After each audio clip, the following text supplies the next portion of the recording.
예, 오늘 말씀의 제목은 바보 소리 들으면 성공한 인생이다라고 하는 제목으로 말씀을 나누겠습니다. 세계일보에 한 기사가 났는데 제 마음을 상당히 제 마음속에 감동을 주었습니다. 그 기사의 제목은 뭐냐 하면 바보의사 장기려입니다. 바보의사 장기려. 좀 기사를 읽어드리겠습니다. 그는 바보였다.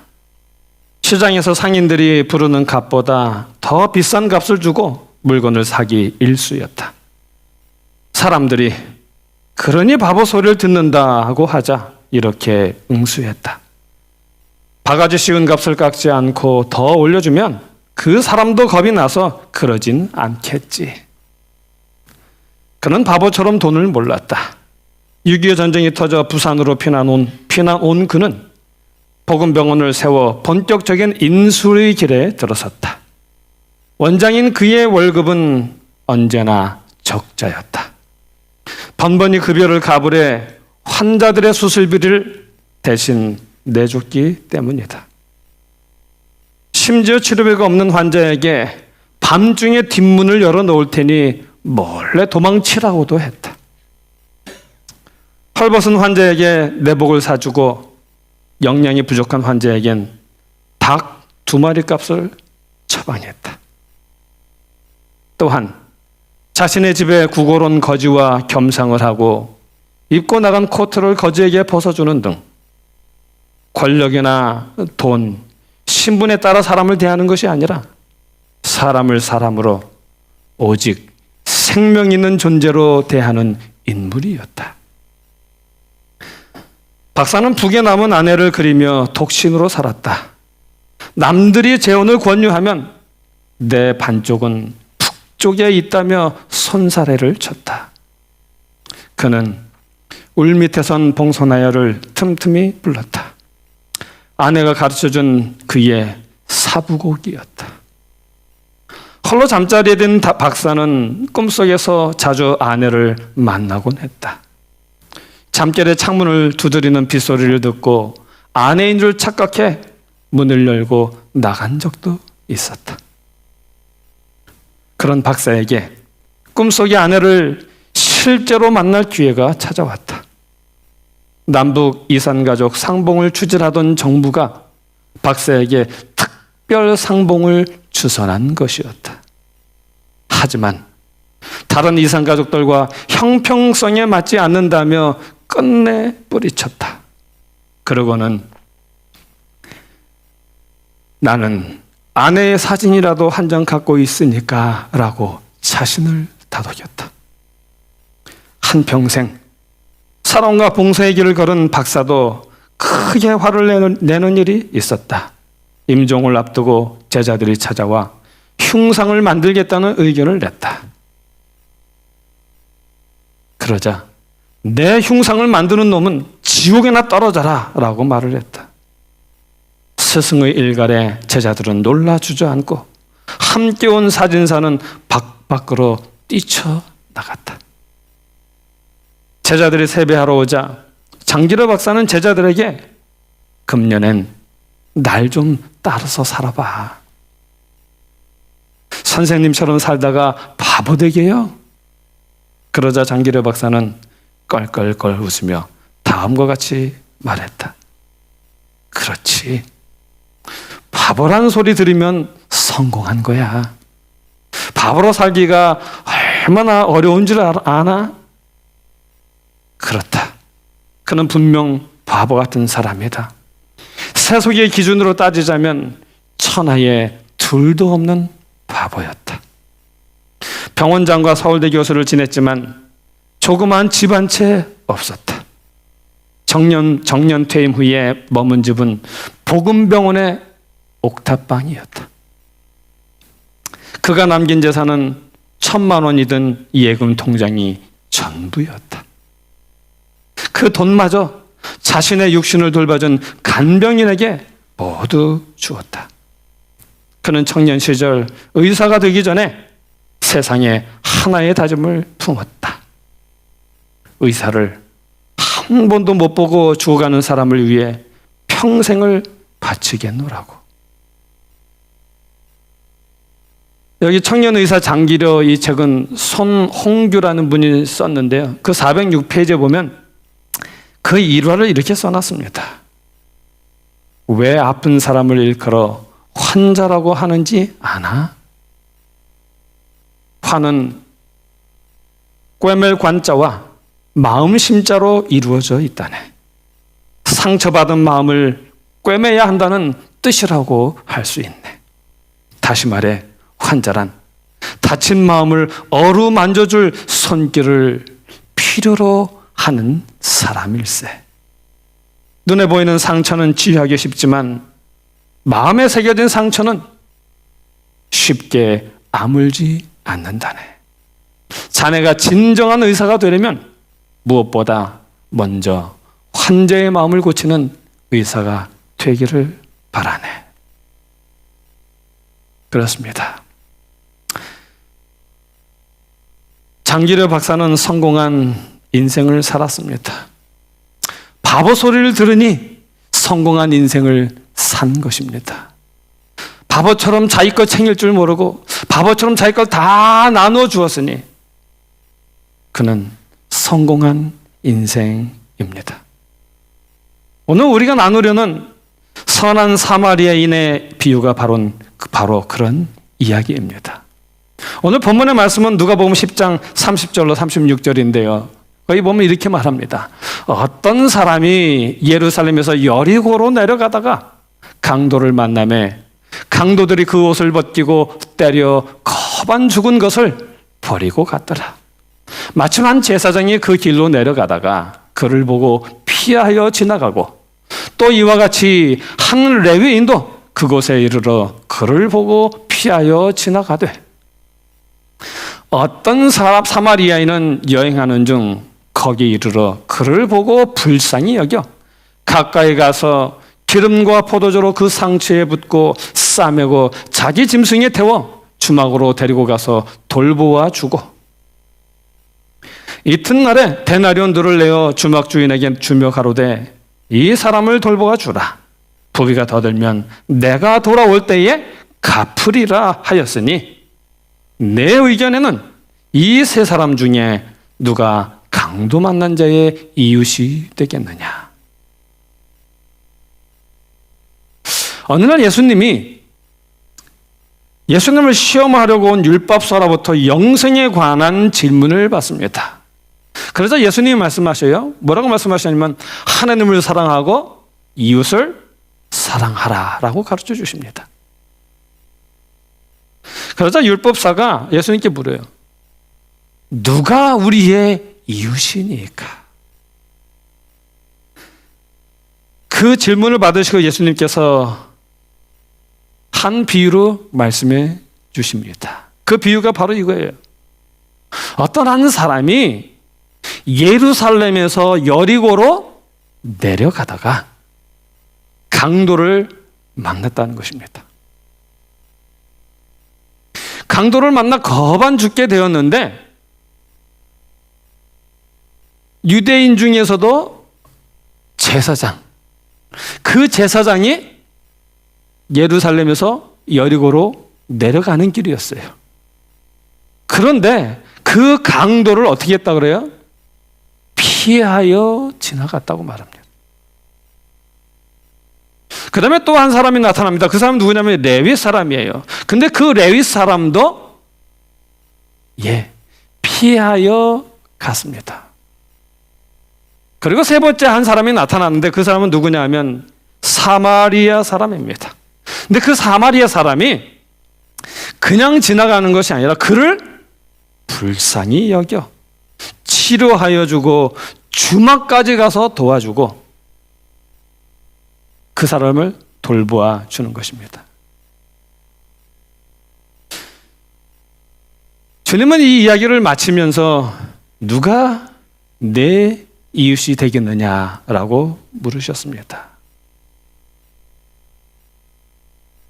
그러자 율법사가 선한 사마리아인입니다라고 말하지 못하고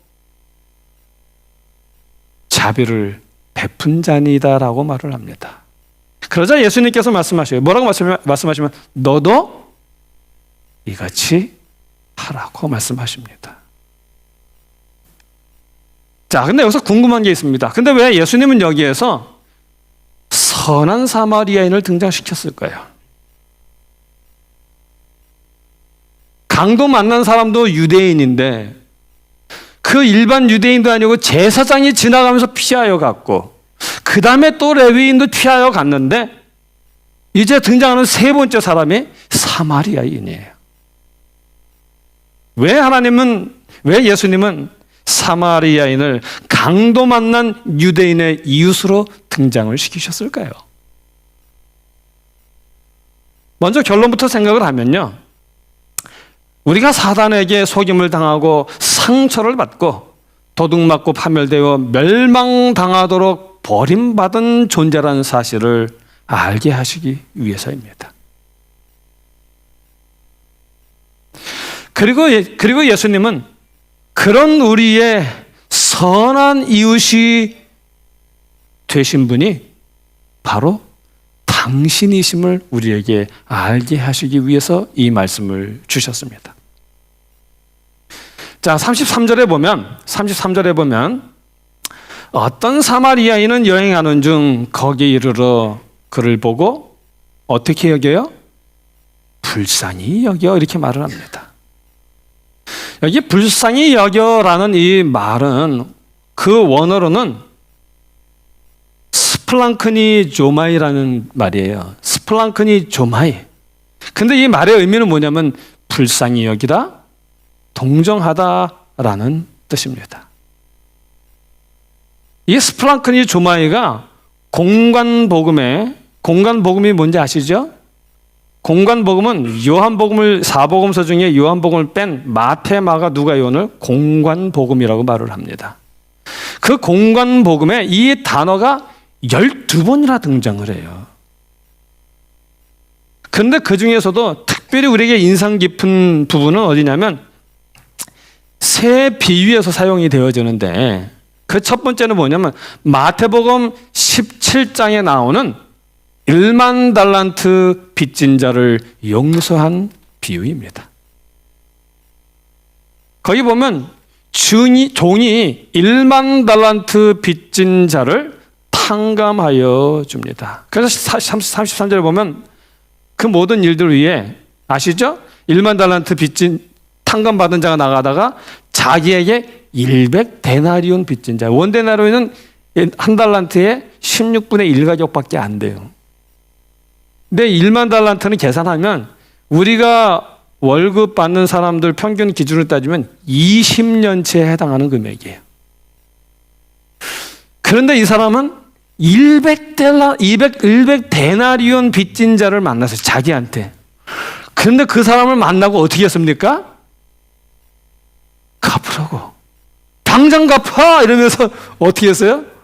감옥에 쳐넣은 거죠. 그 소식을 들은 임금이 그에게 한 말이에요. 그래서 하는 말이 내가 너를 불쌍히 여김과 같이 너도 내 동관을, 내 친구를 어떻게 여겨야? 불쌍히 여김이 마땅치 아니하냐. 여기 불쌍이라는 말이 3번 나와요.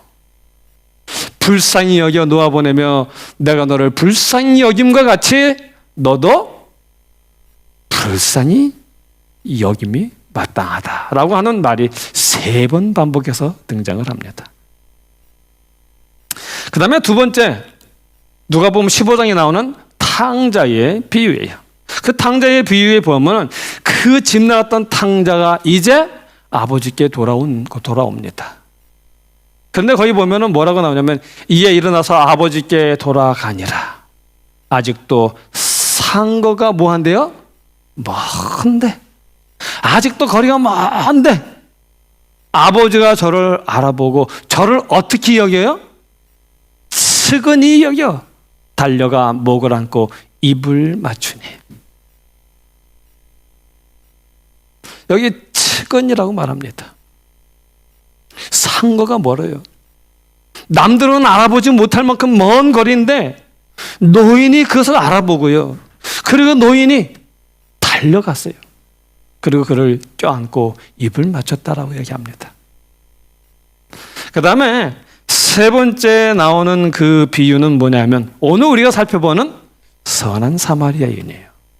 여기 33절에 보면 어떤 사마리아인은 여행하는 중 거기 이르러 그를 보고 어떻게 해요? 불쌍히 여겨. 자, 12군데에 나오는데 우리가 가장 살펴봐야 될 세 가지 비유를 살펴봤는데 여기 그 사용된 그 단어 불쌍이라는 그 말이 어떤 특징을 가지고 있습니까? 이 세 비유를 우리가 다 견을 맺어서 생각을 해보면 그 사용된 그 말의 특징은 뭐냐면 예수님의 태도와 예수님의 마음에 대하여 사용되어졌다는 것입니다. 누구에 대해서요? 예수님에 대해서. 그러므로 선한 사마리아인의 비유는요, 사단의 속임을 당하고 죽임을 당하게 된 우리를 구원하시는 예수님의 사역에 대한 이야기입니다. 자, 그럼 우리가 그걸 알기 위해서 강도 만난 자를 돌보아준 사마리아인의 모습을 자세히 한번 좀 살펴보겠습니다. 여기 33절에 보면 어떤 사마리아인은 여행하는 중 거기에 이르러 그를 보고 어떻게 해요? 불쌍히 여겨. 불쌍히 여겨서 어떻게 했다고요? 가까이 가서 기름과 포도주를 그 상처에 붓고 싸매고 자기 짐승에 태워 주막으로 데리고 가서 어떻게 해요? 돌보아주고 이튿날에 데나리온 둘을 내어 주막 주인에게 주며 가로되 이 사람을 돌보아주라. 부비가 더 들면 내가 뭐 할 때에? 돌아올 때에 갚으리라. 여기 사마리아인은 지나치지 않아요. 불쌍히 여깁니다. 제가 요즘 운전을 하면서 무슨 생각이 드냐면 운전을 하는데 어떤 사람이 예를 들어서 신호가 가까워서 내가 이제 나도 쓰려고 준비하고 있는데 어떤 사람이 틈이 있다고 샥 들어와요. 그러면 갑자기 마음이 안 좋아요. 오늘 아침에 우리 이호재 우리 집사님 픽업하러 갔는데 제가 9시에 나가야 되는데 좀 늦게 나갔어요. 집을 나와가지고 딱 첫 번째 신호등에 서는데 차 한 대가 있더라고요. 그래서 이제 제가 그 다음에 서야지 하고 이렇게 해서 천천히 속도를 줄였더만 이쪽에 있는 차가 사고 와서 먼저 탁 서버리는 거예요. 간격도 얼마 안 되는데. 시간이 좀 늦게 출발해갖고 제 1분 1초가 아까운 시간인데 앞에 서가지고 아장아장거리면 어떡해요? 알짱거리면 제가 짜증이 난단 말이에요. 벌써 기분이 팍 상하는 거예요. 요즘 운전하면서 이제 그런 일이 있다가 또 운전을 하는데 어떤 사람은 급하게 막 끼어들어요. 그러면 갑자기 막 확 화가 나요. 아니, 이 사람이 무슨 운전 이렇게 하는 거야? 이게 큰일 나겠네. 사고 나겠네.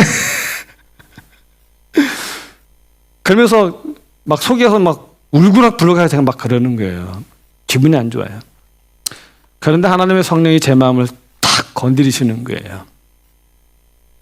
그러면서 생각이 드는 게 뭐냐면 요즘 내가 왜 이러지? 운전하다 보면 뭐 나도 끼어들기도 하고 그런데 뭐 들어왔다고 갖고 왜 이렇게 안 좋아하는 거야?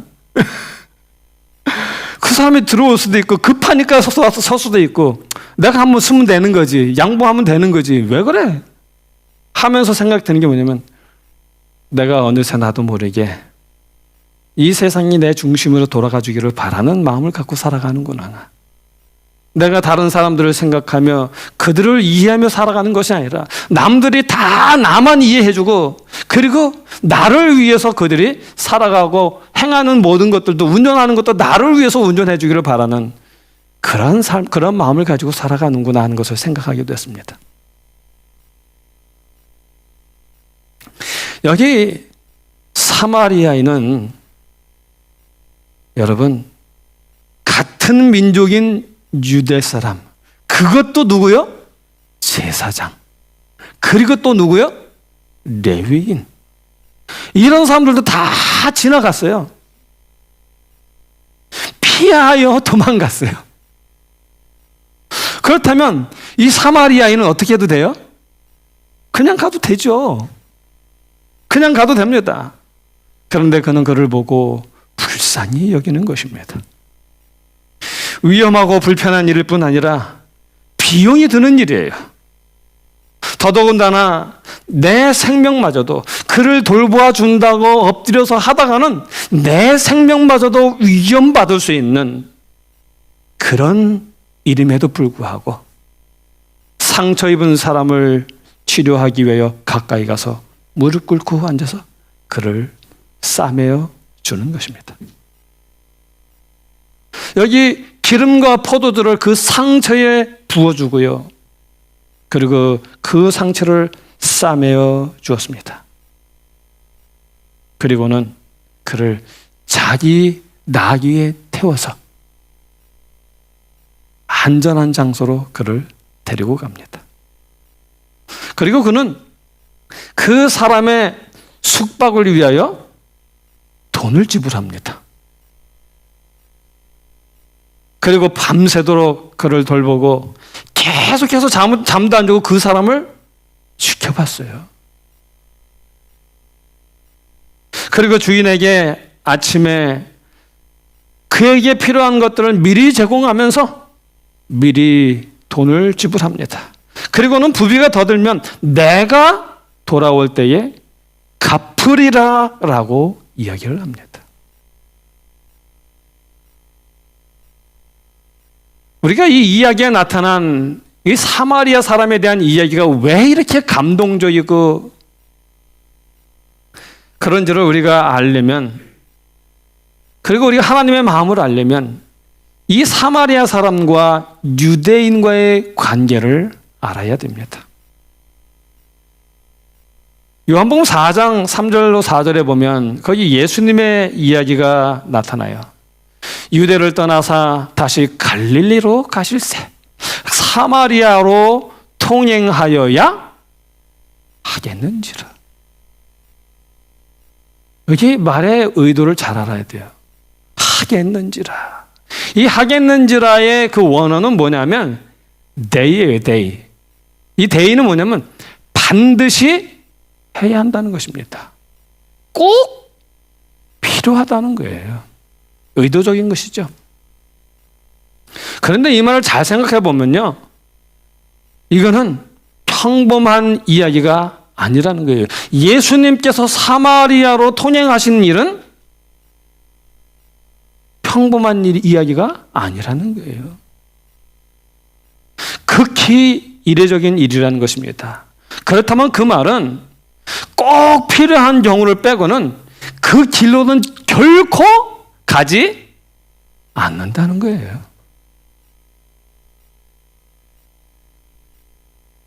정말 급한 아주 그런 거 아닌 이상은 죽었다 깨어나도 그 길은 가지 않는다는 것입니다. 왜 그럴까요? 왜 그 길로 그렇게 안 갈까요? 유대인들이 5절에 보면 사마리아 여자가 가로되 당신은 유대인으로서 어찌하여 사마리아 여자인 나에게 물을 달라 하나이까? 아니, 사람의 물 한 컵 달라는 게 뭐 별일입니까? 큰일입니까? 아니, 제일 쉬운 게 물 한 컵 주는 거 아닙니까? 그런데 가장 쉬운 일조차도 가장 어려운 일이에요, 지금. 왜요? 여기 말합니다. 유대인이 사마리아인과 뭐 하지 않았어요?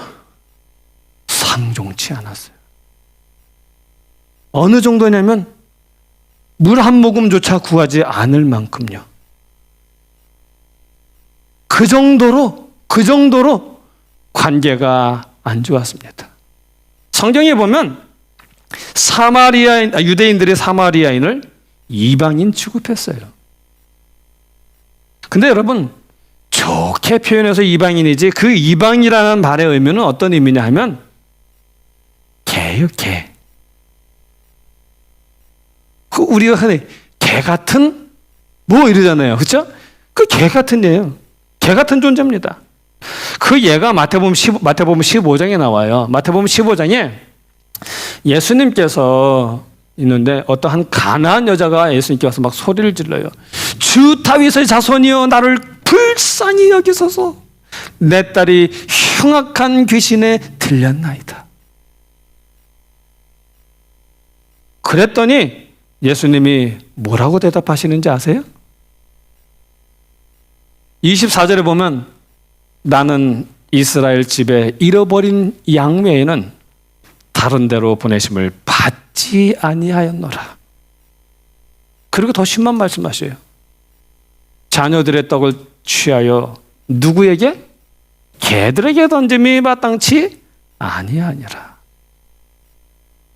그랬더니 그 여인이 뭐라 그래요?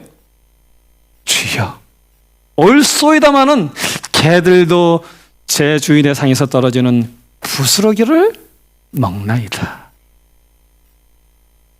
여러분, 유대인들에게 이방인은 개였어요. 개. 사람이 아니라 짐승 중에서도 개.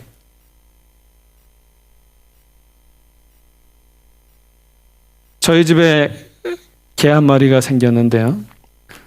막내가 혼자 있다 보니까 너무 심심해하고 힘들어가지고 도저히 안 되겠다 해서 한 마리를 들여놨는데 똥개예요. 들여놨더니 집에서 오줌 싸, 똥 싸. 아유, 지금 치는데 저 또 똥 싸. 얼마나 스트레스가 막 쌓이던지요.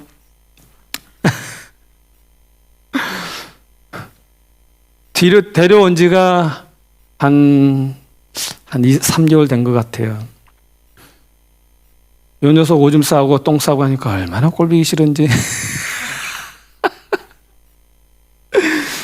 그래서 맨날 혼내주고 뭐 했더니 저희 집 사람이 그래요. 당신은 얘 불쌍하지도 않아 그러는 거예요. 그래서 저는 얘가 뭘 불쌍해? 얘 때문에 스트레스 받고 힘들어. 내가 더 안 불쌍해. 제가 막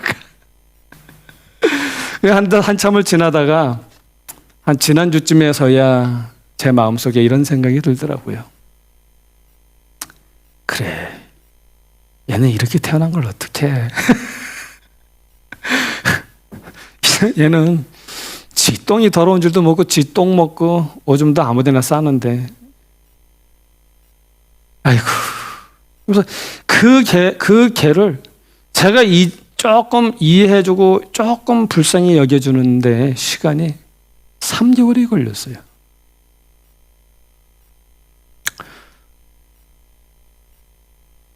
제가 왜 이 말씀을 드리는가 하면 유대인들에게 이 사마리아인 이방인에 대한 개념이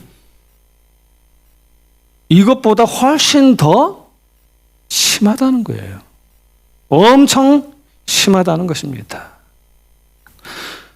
그러니 사마리아인에게 유대인은 어떤 존재입니까?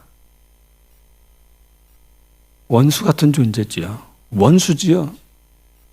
보기만 해도 이가 갈리는 그런 원수입니다. 상종하기 싫을 정도가 아니라 보기만 하면 죽이고 싶은 존재란 말이에요.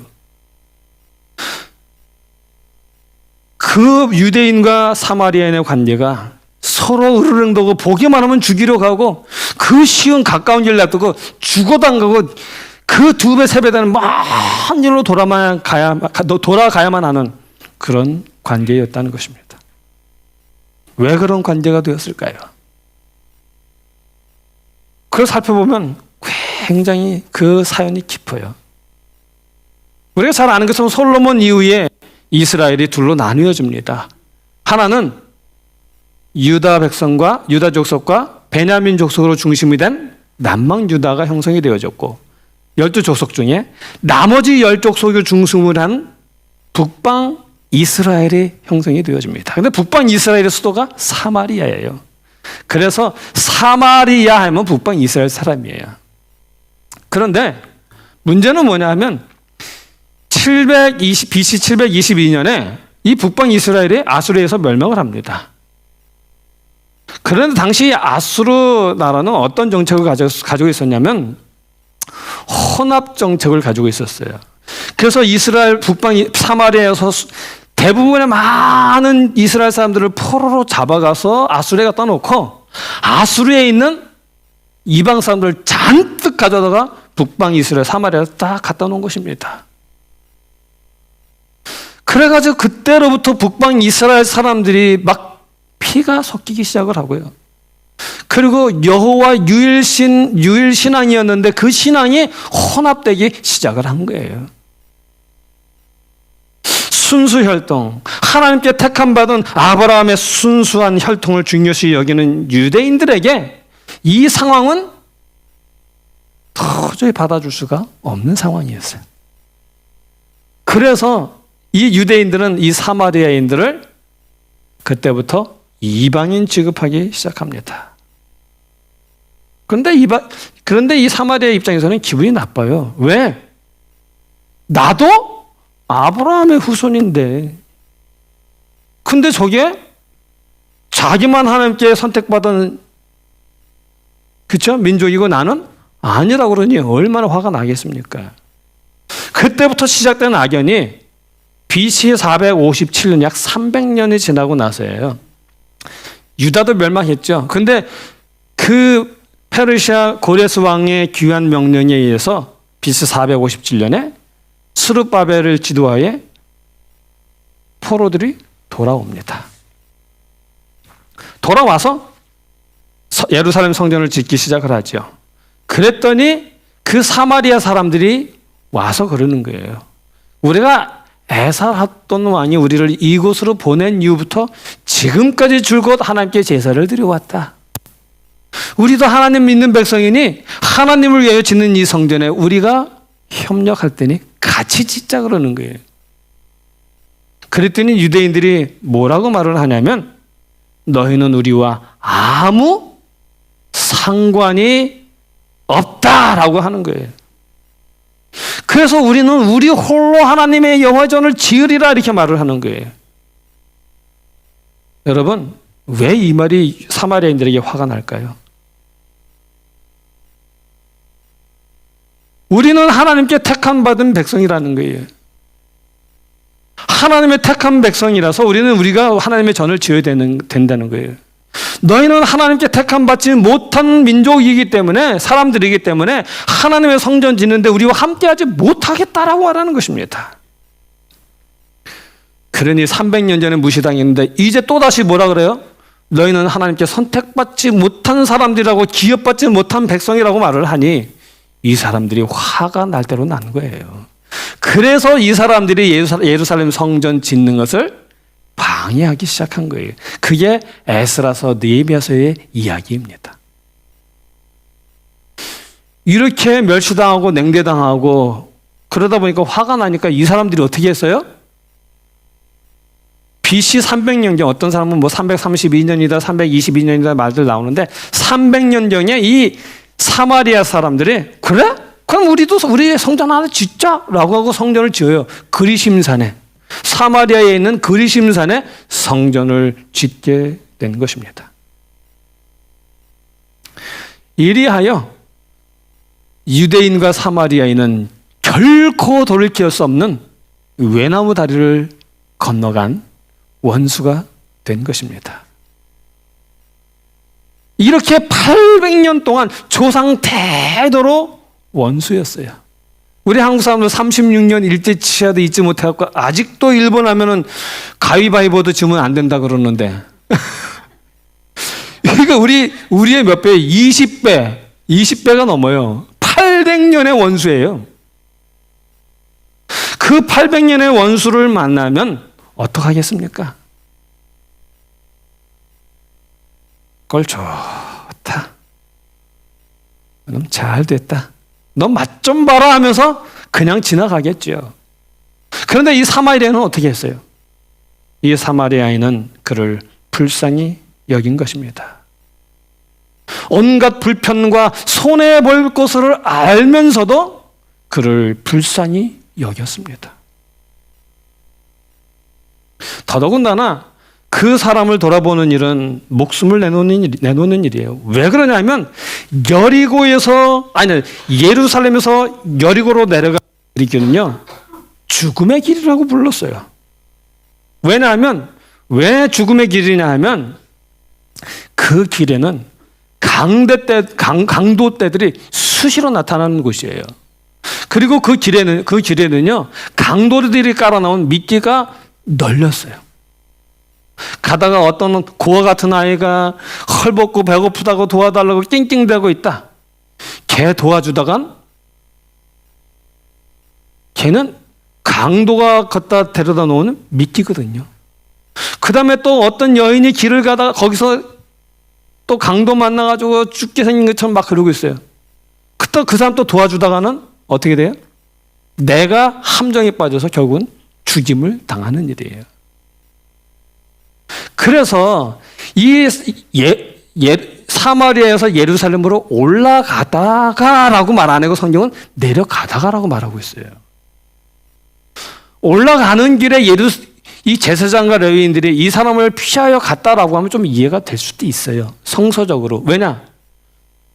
하나님의 성전에서 봉사하는 사람들은 부정한 것을 만지면 돼요, 안 돼요? 안 되잖아요. 대제사장은 자기 부모가 돌아가셨을지라도 그 시체를 만지면 안 됐거든요. 그런데 지금 이거는 올라가면 성전 봉사하러 가는 건데 내려가는 길이니까 성전 봉사가 끝났어요. 그렇죠? 성전 봉사 끝났으니까 가면서 도와줘도 돼요? 안 돼요? 아, 되죠. 그런데 이 사람들이 어떻게 했어요? 피하여 도망갔습니다. 여러 가지 이유가 있겠죠. 저 개 같은 이방인, 그렇죠? 저 원수 같은 놈. 또 그 도와주려면 어때요? 내 시간 낭비해. 또 저 필요하면 저거 또 데려다가 주막에다 눕혀야 돼. 돈 들어. 또 필요하면 집에도 못 가고 보살펴줘야 돼. 그리고 또 얼마나 더 들지 몰라. 얼마나 많은 손해가 있습니까? 그래서 그냥 지나갔단 말이에요. 그런데 이 사마리아 사람은 어떻게 했어요? 그 죽음의 길에서 그를 불쌍히 여겨 그에게 가까이 가서 무릎 꿇고 앉아서 기름과 포도주로 그에게 붓고 싸매어 주었습니다. 그리고 나귀에 태워서 주막으로 데려가고, 그리고 그 사람이 거쳐야 할 처소를 위해 돈을 지불하고, 밤새도록, 이거 왜 생고생이에요? 그냥 갔으면 편하게 살 텐데 밤새도록 이 사람을 지켜봐 줘야 되잖아요. 그리고 그 다음날 아침에도 여의치 않아 보이니 돈을 더 주면서 이 사람을 돌봐 주라고, 부득불 내가 가야지 도와달라고 돈을 주어야만 했습니다. 그리고 하는 말이, 혹시 부비가 더 들면 내가 돌아올 때에 당신께 갚아주리다라고 말을 한 것입니다. 그는 자기의 목숨을 내어놓은 것입니다. 그 사람을 구원하기 위하여 자기의 목숨을 내어준 것입니다. 죽기로 작정을 한 것이지요. 그렇다면 이 선한 사마리아인은 누구일까요? 바로 우리 예수님입니다. 우리 예수님이에요. 이 세상에서 누가 그렇게 할 수 있어요? 할 수 없습니다. 그러나 우리가 정말 그리스도로 말미암아 변화됐을 때 성령의 감동하심으로 할 수는 있어요. 그러나 그 일은 우리가 흔히 하는 말, 하늘의 별 따기처럼 어려운 일이란 말이에요. 이 세상의 관점으로는 도저히 있을 수 없는 일이라는 것입니다. 여러분, 우리 예수님이 이 땅에 오셨을 때 어떤 대접을 받으셨습니까? 요한복음 1장 11절에 보면 이렇게 말을 해요. 그가 세상에 계셨으며 세상은 그로 말미암아 지은 바 되었으되 세상이 그를 알지 못하였고.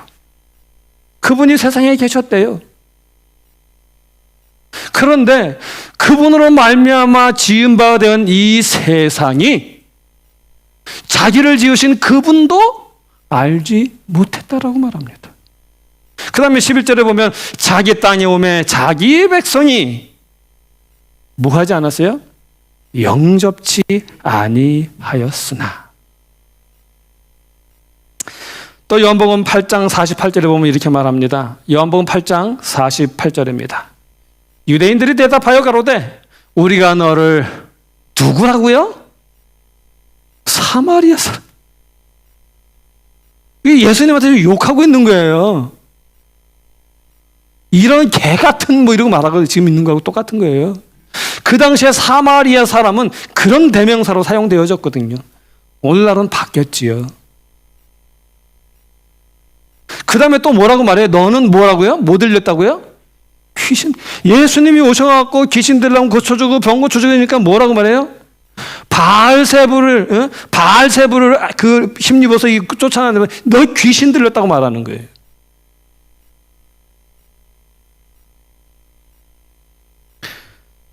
그런데 우리 예수님 그렇게 당신을 배척하고 당신을 원수처럼 여기고 당신을 개처럼 여기고 마침내 당신을 십자가에 못 박아 죽였는데, 그런데도 우리 하나님은 우리를 지금도 불쌍히 여기십니다. 영감의 글에 보면요, 하나님은 당신의 죽음이 헛될 줄을 아셨다라고 말했습니다. 당신의 죽음의 그 가치를 알고 당신을 믿을 사람이 거의 없을 줄을 아셨다 그랬어요. 그럼에도 불구하고 그 실물교훈 187페이지 보면 이렇게 말합니다. 잃어버린 영혼이 단 한 사람뿐이라 할지라도. 몇 사람이요? 단 한 사람뿐이라 할지라도 그리스도께서는 그 한 영혼을 위하여 뭐 하셨을 것이다? 죽으셨을 것이다. 그래서 우리 예수님은 선한 사마리아인이십니다. 그래서 이 비유를 좀 해석해 보면 선한 사마리아인은 예수님이고요, 사마리아인의 원수인 강도 만난 유대인은 우리예요. 그리고 예루살렘에서 여리고로 내려가는 길은 무슨 길이에요? 하늘을 버리고 우리를 구원하기 위하여 죽기 위하여 이 땅에 오신 예수님의 십자가의 길입니다. 자, 그럼 강도 만난 자를 도와준 그 내용을 한번 해석해 보도록 하겠습니다. 여기 보면 33절에 보면 가까이 불쌍히 여겨 이렇게 말합니다. 그 다음 걸 계속 넘겨주세요. 예, 됐습니다. 불쌍히 여겨라고 말해요. 이것은 우리 하나님, 우리 예수님, 우리 죄인을 향한, 우리를 향한 동정심을 이야기하는 것입니다. 그 다음에 34절에 보면 가까이 가서라고 해요. 이것은 우리의 이웃으로 가까이 오신 예수님을 이야기하는 거고요.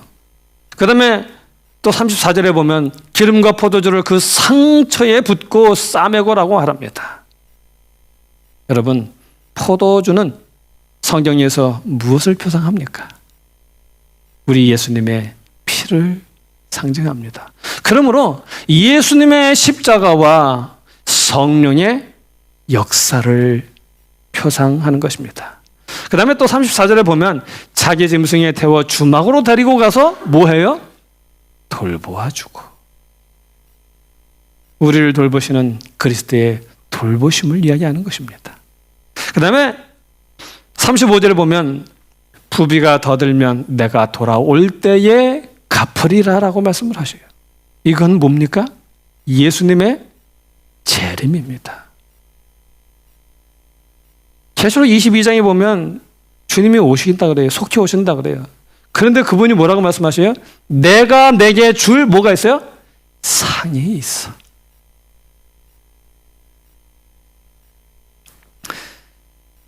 우리 예수님은 세상의 눈으로 볼 때에 바보입니다. 당신의 죽음이 헛될 수 있다는 사실도 아셨습니다. 그리고 당신이 택한 당신의 백성들이 당신을 거절할 줄도 아셨습니다. 그리고 그 백성들이 당신을 십자가에 못 박아 죽일 줄도 그분은 아셨습니다. 그럼에도 불구하고 그분은 이 땅에 오셨고요, 그리고 우리를 위하여 십자가에 달려 돌아가셨습니다.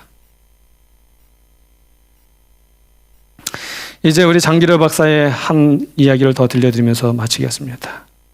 그 책 49페이지에 보면 이렇게 적어놨습니다. 기려야, 생각해 본 적 있니? 옷이라는 게 무엇인지. 뭔데 할머니?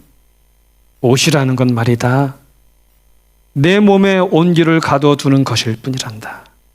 옷 자체가 따뜻한 건 아니지 않느냐? 그런데도 우리가 옷을 입으면 따뜻하다고 느끼는 이유는 그 옷이 내 몸에서 나오는 열기가 허공으로 헛되이 흩어져 버리는 것을 막아주기 때문이란다. 그러니까 결국 온기를 지닌 건 바로 너 자신이란다. 옷 때문에 따뜻한 게 아니고 사람은 원래 그렇게 따뜻한 존재로 이 세상에 나온 거야. 무슨 말인지 알 것도 같았고 모를 것도 같았다. 기려야, 너는 옷을 여러 번 껴입는 사람이 되고 싶으냐? 아니면 다른 사람을 따뜻하게 해주는 옷과 같은 사람이 되고 싶으냐? 이 할머니는 내가 다른 사람들의 옷이 되어줬으면 좋겠구나.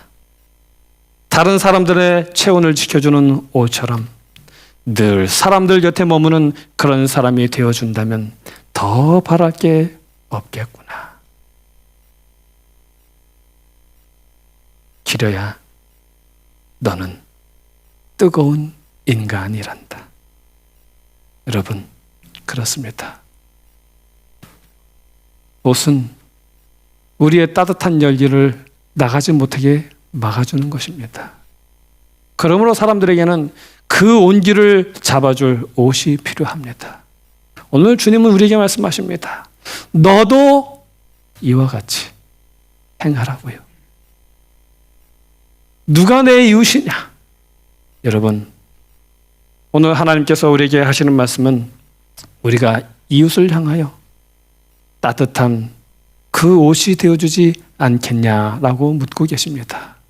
아무쪼록 여기 참석한 우리 사랑하는 모든 로즈미드 교우님들은 정말 다른 사람들을 따뜻하게 해주는 아름다운 뜨거운 하나님의 백성들이 되시길 간절히 바랍니다.